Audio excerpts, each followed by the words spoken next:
साथियों नमस्कार, मैं आर के अमोल अमोल 24 चैनल पर आपका हार्दिक स्वागत। आज आपसे सरकार की कार्य पद्धति विशेषकर नौकरियों में चयन प्रक्रिया के बारे में चर्चा करेंगे। सरकार ने एक पॉलिसी बनाई हुई है। वो पॉलिसी ये है, अधिक से अधिक नियमित जो है नौकरियां नहीं दी जाए या नियमित नौकरियों पर नियमित चयन नहीं किया जाए, बल्कि उसे संविदा के पदों से भरा जाए, ताकि सरकार की जो जिम्मेदारी है, लायबिलिटी है, वो बहुत कम हो जाए। संविदा नौकरियों में सरकार की बहुत लायबिलिटी नहीं रहती। बहुत हो हल्ला करने पर या बहुत प्रोटेस्ट करने पर, विरोध करने पर कुछ उन्होंने सुविधाएं बढ़ाई हैं, लेकिन हर हाल में वास्तविकता ये है कि संविदा कर्मी जो है वो कोई नौकरी नहीं है। वो सरकारी नौकरी तो कहते ही नहीं है, वैसे भी नौकरी नहीं है। उसे जब चाहे तब हटाया जा सकता है, जब चाहे तब जैसा चाहे सरकार वैसा उससे व्यवहार कर सकती है। तमाम विभागों में संविदा पर कर्मचारी रखे गए ताकि सरकार की जो जिम्मेदारी है, लायबिलिटी है, वो न के बराबर हो जाए। काम करो, थोड़े से पैसे लो और घर जाओ। चाहे वो अग्निवीर योजना हो, चाहे रोडवेज में भर्ती हो, चाहे वो कलेक्टर भर्ती है, किसी भी विभाग की बात कर रहा हूँ।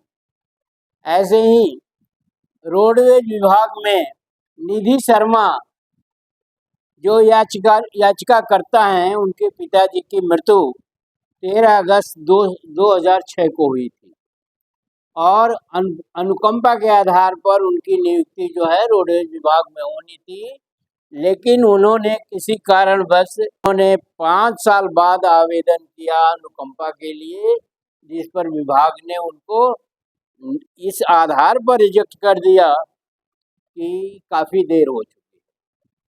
परंतु ऐसा नहीं होता। अगर बच्चा छोटा है तो कैसा अनुकंपा के आधार पर उसकी नियुक्ति की जाएगी? जब वो बड़ा होगा, जब उस लायक होगा, तब उसकी अनुकंपा के आधार पर नियुक्ति होती थी। पहले भी है या ऐसा मैंने कई केसेस देखा है। अब इसमें मामला जो है हाई कोर्ट में गया। हाई कोर्ट की एकल बेंच ने इन्हें तो अलाउ किया ही, साथ ही कोर्ट ने ये कहा कि जब आपके यहाँ रेगुलर नियुक्तियां बाकी हैं और रेगुलर नियुक्तियां जो है आप क्यों नहीं कर रहे हैं, जब आपके पास पद खाली हैं और वो भी रोडवेज जैसे संस्थान में जहाँ ड्राइवर, कंडक्टर वही रोडवेज चलाते हैं या और भी बाबू और जो भी हो, तो उन्होंने कहा जब आपके यहाँ पद खाली हैं और रेगुलर नियमित पद खाली हैं, तो फिर आप उनका चयन क्यों नहीं कर रहे हैं? ये सरकार की अदूरदर्शिता, सरकार की अयोग्यता, सरकार की मनमानी और सरकार की स्वेच्छाचारिता की ओर इंगित करता है कि पद खाली होने के बाद भी उन्हें इस पद पर जो है नियमित नियुक्ति नहीं की जा रही है और वर्षों से नहीं की जा रही। 100 केस अनुकंपा के अभी पद खाली हैं और उस पर नियुक्ति नहीं दी गई।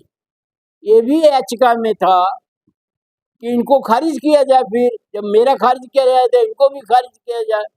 तो इस तरह से सरकार की, विभाग की, रोडवेज की या अन्य प्रशासनिक अधिकारियों की मनमानी है, स्वेच्छाचारिता है और उन्हें जो समझ में आता है वो करते हैं।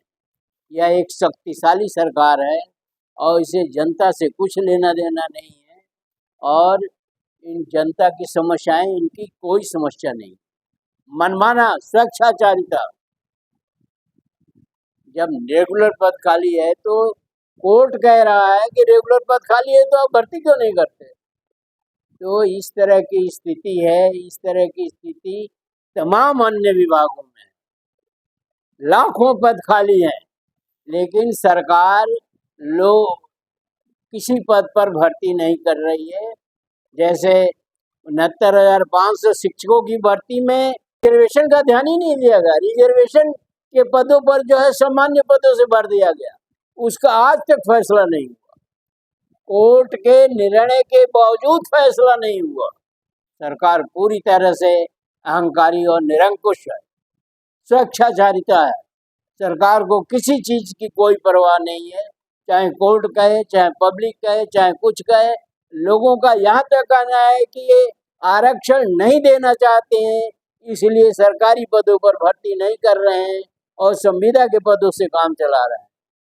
इनकी गलत मंशा की तरफ इंगित करता है और ये इंगित करता है कि ये एक निरंकुश और अहंकारी सत्ता चलाना चाहते हैं और इन्हें पब्लिक से कुछ लेना देना नहीं, या बेरोजगारी से कुछ नहीं लेना देना है, स्वास्थ्य से कुछ नहीं लेना देना है। बेरोजगारी चरम पर है, लेकिन इनके कान पर जूं नहीं रेंगती है, इन्हें सुनाई ही नहीं देता। जनता की समस्याएं इनको सुनाई नहीं देता है। इन्हें धर्म कर्म और पटांग कामों में, बुलडोजर और ये और वो तमाम कामों में तो इनकी रुचि है। ठोको कार्यक्रम और ये कार्यक्रम, वो कार्यक्रम, कुर्सी गंगा जल से धुलवाना, इन कार्यों में तो इनकी रुचि है सरकार की, लेकिन जनहित के कार्यों में इनकी कोई रुचि नहीं। जनहित का कार्य ये समझने की कोशिश नहीं करते हैं। ये किसी कुंठा से, किसी रूढ़िवादिता से ग्रसित है।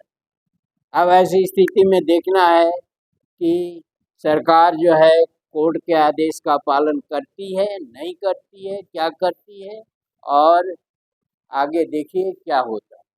सरकारों के बारे में अपनी मंशा जाहिर करिए, और मैं बार बार कहता हूँ कि सरकार की निरंकुशता और अहंकारिता को का खात्मा करने के लिए हमेशा जो है सरकारें बदलते रहिए, और एक बार से दोबारा एमपी न बनने दीजिए, एमएलए न बनने दीजिए, मंत्री न बनने दीजिए, और जो एक बार उस पद पर रह गया, दूसरी बार उसको जो है आने मत दीजिए, अन्यथा नुकसान आपका ही है। धन्यवाद। अगर चैनल को सब्सक्राइब नहीं किया है तो सब्सक्राइब कर लीजिए। वीडियो को शेयर और लाइक करना न भूलें। धन्यवाद। जय भारत, जय संविधान।